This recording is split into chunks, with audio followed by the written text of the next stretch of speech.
What's going on, guys? It's your boy Kelso, and today we're going to be talking about what I think is the biggest change in the Beta 19.1 OEM update. Before, you were never able to do this, right? We always saw what the gearing ratio was, and that we could never change it, right? We could always change our final drive ratio, but never actually go in and change what gear and how far and how fast it is.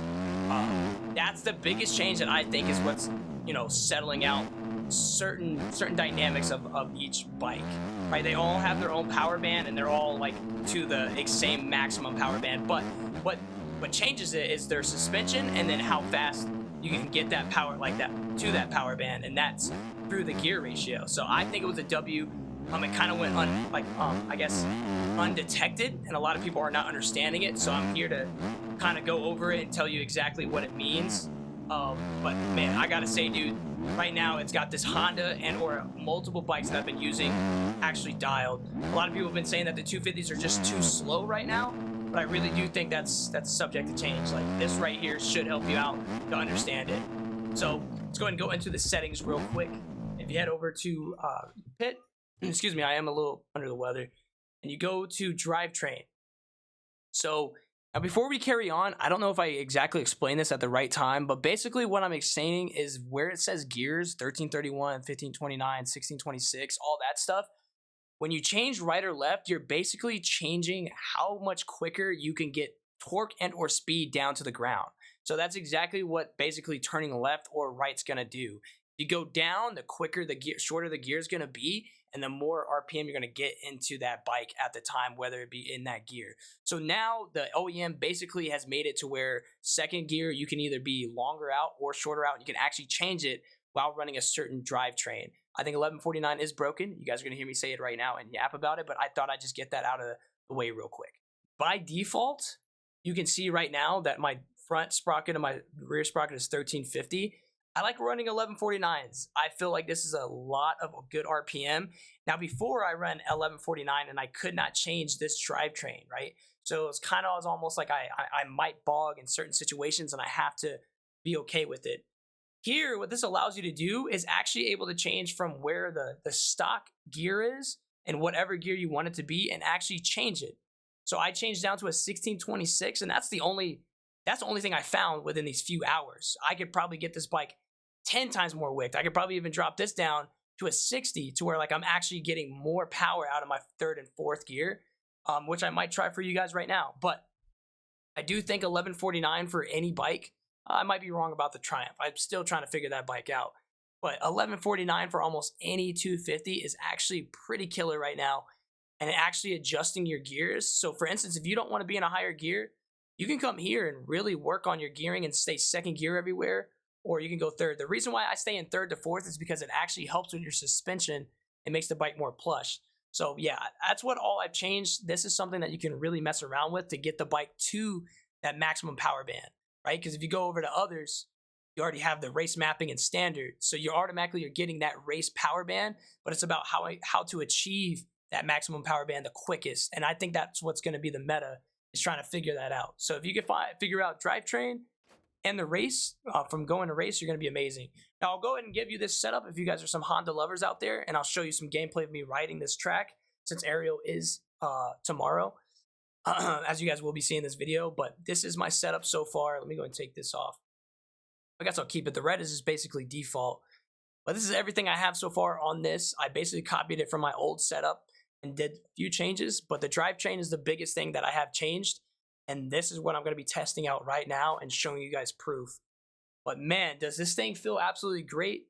Let me know down in the comment section if you already figured this out and you're like, dude, this is a dub, lifesaver, because I'll show you right now. If I go back to, I don't know, if I go back to stock, let's go back to stock real quick, or actually I'll stay here. What I'll do is I'll go to race standard and I'll go back down to 1350. I'll show you what the bike feels like here, just regular riding. You can definitely feel the lug as you get into the higher gears. Like, you can hear that RPM going like that. That's the biggest thing, is like I don't want to hear me lugging at the end at that high RPM. I want to still be able to get screaming good power band. So with that being said, like, that's why I changed it to race. Race allows you to get that maximum achieved power band. and you can just hear the lug. I'm in second gear, and you can just hear a lot of lug. Like that right there is just a no-go for me, right? So that's why I changed over to the 1149. But even if I go 1149 without changing anything crazy, let's go here. Default, go back to here's regular. Like, it's still great. Sorry for the quick cut, dude. I just went to go drink some water, man. My voice was actually beating up, man. So I know it's like unbearable to hear. But yeah, with those changes, that's exactly what we're doing now. And we're just gonna run a few laps just to show you the RPMs of the Honda. That way I don't want to hear anybody say respectfully, you know, that they're too slow. I mean, granted, I do think they definitely slowed down. They already said that you're not gonna be able to hit big boy lines that you think you're gonna be able to hit as if you were on a 450, right? They just want to really create that gap to where you're not thinking that you're gonna be on a 250 hitting big boy lines like that. So I respect it 100%, you know, and you know, a lot of people just have to adjust to it. So I don't think there's a bike meta. I do think there's a drivetrain. If that makes any sense, I do think in order to achieve the maximum amount of, you know, efficiency of your bike, to find the fastest way to the top power of that power band is definitely through your drivetrain. I think that's why they created that. Oh, I should have not let off the gas. I could have that quad. But that's exactly what they wanted to show you guys for sure. Is that simple thing right there, is being able to actually change your drivetrain to get the maximum speed or power band ASAP no Rocky. That's the biggest meta, I would say, right now. I think any bike can be viable if you can find the right drivetrain to get the bike moving. Hopefully we can still run some good laps here. Another thing, dude, the engines feel great. The bikes feel great. I've only had to mess with a few little minor adjustments, but this is still my setup from literally last update, and we're still rocking. So huge, man. I'm super excited for Ariel. I will test more bikes tonight. Hopefully come out with you know, something to where I really want to run. I know the Fantic 2025 is absolutely insane now. Double, and then we can triple out. Yeah, that Fantic 2025 is insane. The Husqvarna still feels great. The KTM feels great. So I do think they're gonna still be the old reliable bikes. You'll see a lot of people still on Husky, a lot of people on KTM, just because that's their setups. They have good stuff on there. And it's just how it's going to be. That's how the cookie's going to crumble. To get people on new bikes, it's going to be hard a little bit, but it will happen, you know, over time as people continue to test. It's just too early to tell, and too early for people to be like, oh well, I don't feel comfortable on that bike yet, so I'm not going to run it, you know. And that's fair enough. Like I would do the exact same thing. I feel comfortable on the Honda. I feel comfortable on the Husqvarna. So it's going to be determining whether or not I want to put the Fantic into my arsenal for tomorrow or not. Man, I do think that's the biggest change though, man. Other than that, man, thank you guys for clicking on this video. Just kind of spinning laps, man. The update has been amazing. I was gonna come out with how to download them, but there's no point, dude. No point to how to download. I probably, like, by the time I'm making this video, there's like 4 people that's already made it. So I want to talk more about this gear ratio thing. That's like the biggest change to help you survive a lot of things. But yeah, the RPMs are staying up everywhere. Look at that. Funny. Triple.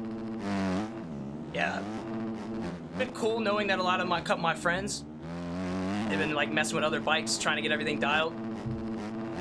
Realistically, and it's just cool to know that, you know, when I get a chance, I should be able to test out those setups and or tweak a lot of things. But more to come, dude. We definitely gonna have more setups. Hopefully you guys giving this setup a go, and it's viable. But thank you guys for clicking on the video. That's really all I have. I don't want to talk you guys' ear off, and I appreciate you guys for watching. Peace.